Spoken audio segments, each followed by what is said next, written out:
buenos días, tardes o noches, dependiendo del horario en el que vea este video. Mi nombre es Keila Álvarez Méndez y yo les voy a exponer sobre la unidad 7 del temario de Derecho Romano, el cual es Derechos Reales.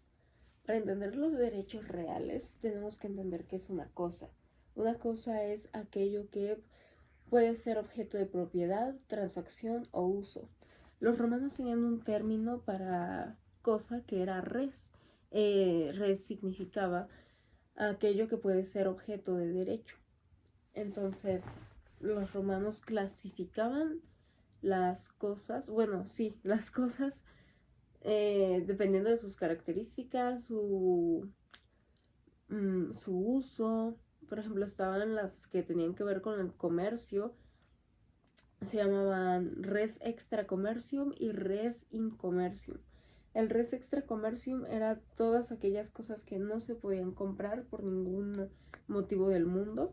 Aquí entran los patrimonios culturales, monumentos históricos, vía pública, cosas así.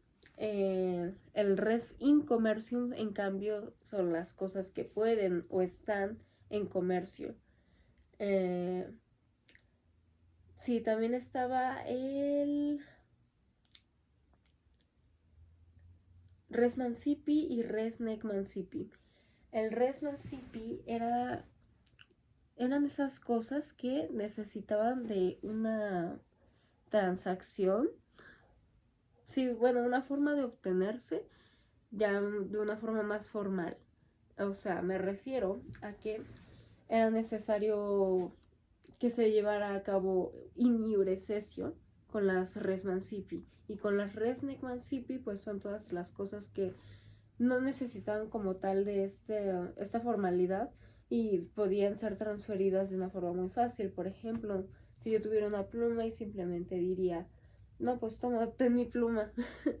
Entonces, sí, aparte de comerciales, estaban las de muebles, inmuebles, principales, accesorias. Estaban también las corporales, incorporales, fungibles, no fungibles, consumibles, no consumibles, etc. El negocio jurídico es un acto de voluntad realizado por una o varias personas. Es un contrato donde se pretende que, o sea, nosotros queremos que algo se haga y que tenga un efecto legal, que básicamente la ley nos reconozca eso que queremos hacer. Un hecho jurídico es cualquier suceso que produce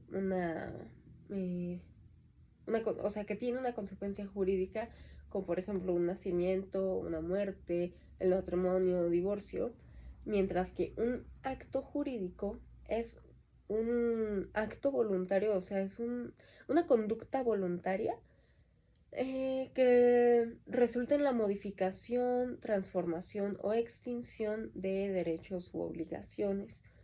Los negocios jurídicos necesitan ser voluntarios. Esto quiere decir que nadie puede ni debe obligarte a hacer uno.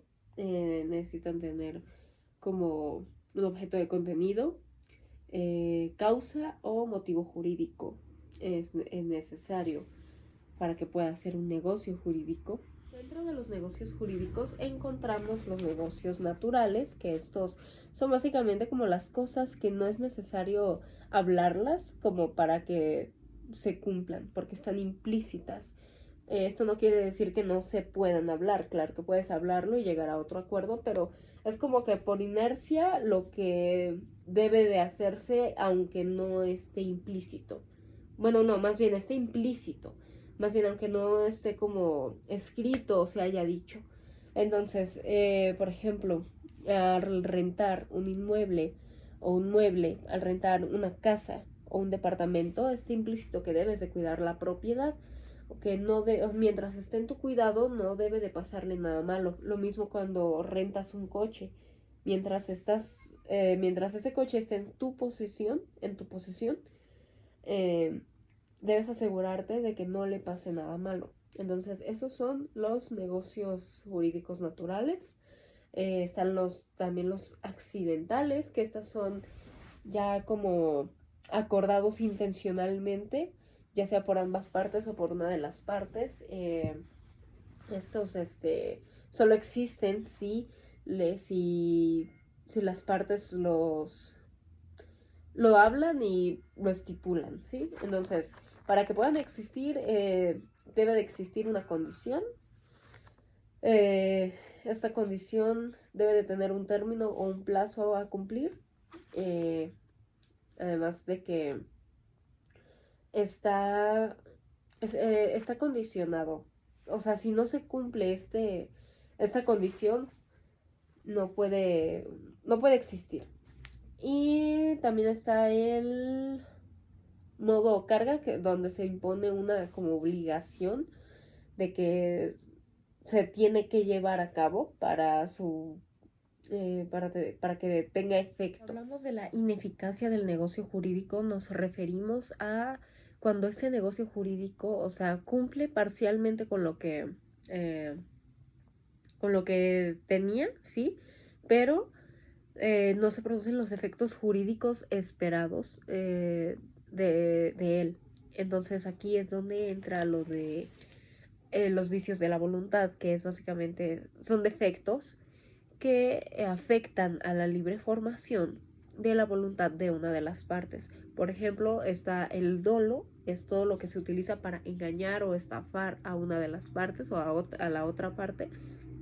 Es el metus, que es el uso del miedo, la intimidación o la violencia en contra de la libertad del otro. Y está la lesión, que es aprovecharse de una situación vulnerable de la otra persona. Puede ser, por ejemplo, una necesidad extrema o puede ser también el aprovecharse de la ignorancia de otra persona, ¿sí?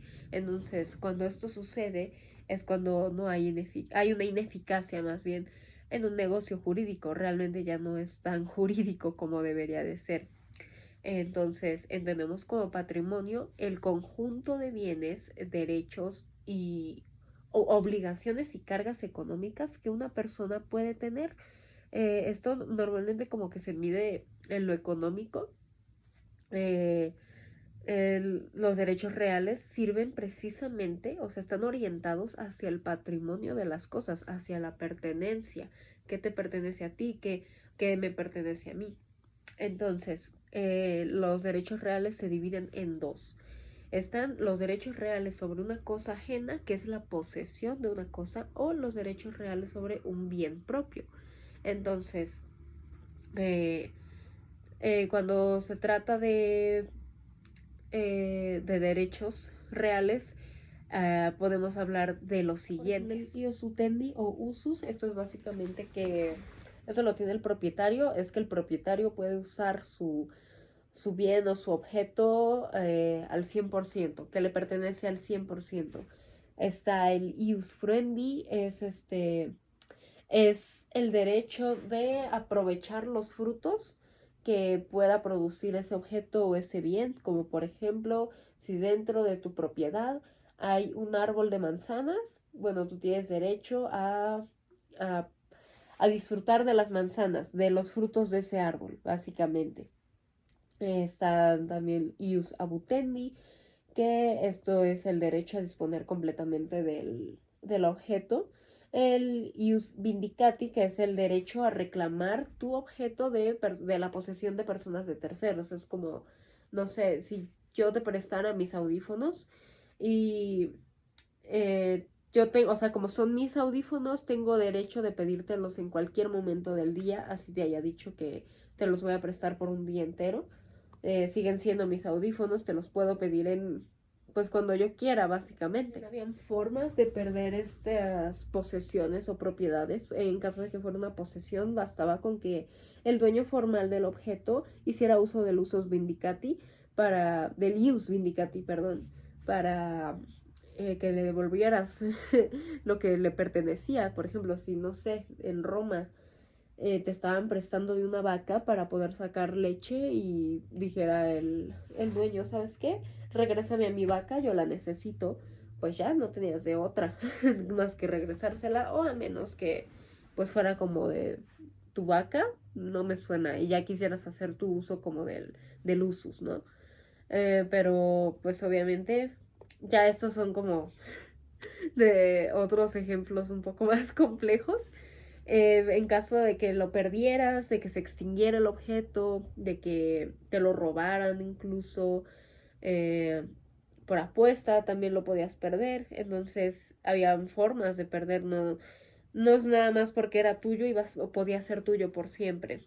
Entonces los derechos reales sirvieron más que nada para poder organizar esa parte de la sociedad. Era algo esencial para los romanos el poder acreditar algo como tuyo ante, o sea, legalmente, para evitar igual como disputas, ¿sabes? Cuando hablamos de prestar una cosa, también estaban los derechos reales de garantía. Estos se iban más orientados precisamente hacia los prestamistas, a las personas que prestaban ya fuera bienes propios o prestaban cosas propias como el dinero, comida, lo que fuera, ¿no? Entonces, en estos derechos de garantía se protegía, para empezar, que tú eras el dueño del bien o de la cosa. Eso es tuyo. Y la otra persona simplemente lo está poseyendo por un tiempo, o sea, por un lapso de tiempo determinado.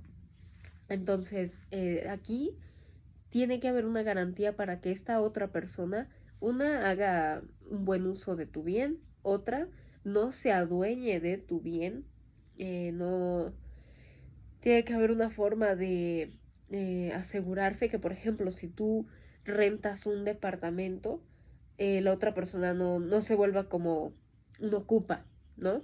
Y ahora pueda simplemente decir, no, pues yo he estado viviendo aquí por 10 años, ya me pertenece. Pues no, porque hay un contrato de como de arrendamiento que evita precisamente que se haga uso del usus. Y en el caso de, por ejemplo, prestar cosas, eh, estaban estos derechos para asegurarse de que la otra parte cumpliera con lo requerido, ¿no? Con regresarte a ti eso que tú has prestado, ya sea con algo, o sea, de la misma especie, como por ejemplo dinero, si prestaras semillas, pues que te regresaran el mismo tipo de semillas, o algo equivalente, que era ya cuando llegabas como, no sé, prestabas dinero, ya pasaba el tiempo límite de regresártelo y la persona decía, ¿sabes qué? La verdad no tengo dinero, pero ¿qué te parece si te doy esto a cambio? Y ya si tú aceptabas como ese arbitraje, pues ya, con eso estaba, ¿no?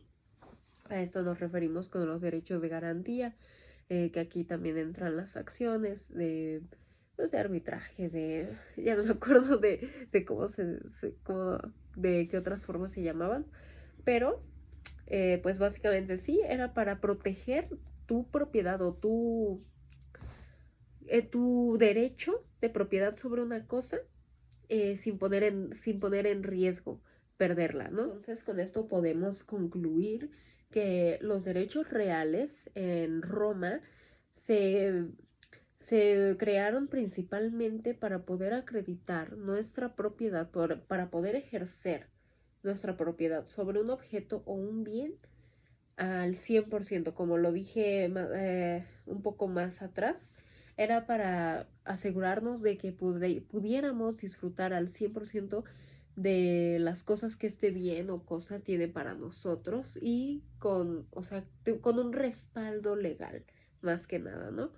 Entonces, eh, siento yo que el humano siempre ha tenido como este sentido de pertenencia, de mío, tuyo, de como querer hacer algo, ¿no?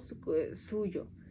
Entonces esto creo yo, considero que ha ayudado a que la sociedad avance, como que se haga más civilizada, aunque bueno, esto queda un poco a duda, ¿no? Porque digo, estamos ya muchos años después del Imperio Romano, de la República Romana, eh, y aún así se siguen viendo como que actitudes o situaciones muy similares, o por no decir iguales a las que sucedían en aquellos tiempos. Entonces es más que nada, bueno, yo creo que fue más que nada para poder regular esa parte, que al menos supieran que había una forma correcta o legal de hacer las cosas, ¿no? Entonces, los derechos reales, que son los que nos otorgan que algo nos pertenece y que tenemos derecho de hacer con ese bien lo que nos venga en gana, eh, siempre y cuando pues podamos como que poseer de él. Eh, Me gustó mucho esta unidad, la verdad, me gustó en general el curso, pero sería todo lo que tengo que decir sobre la unidad 7 del temario, sobre los derechos reales. Muchas gracias.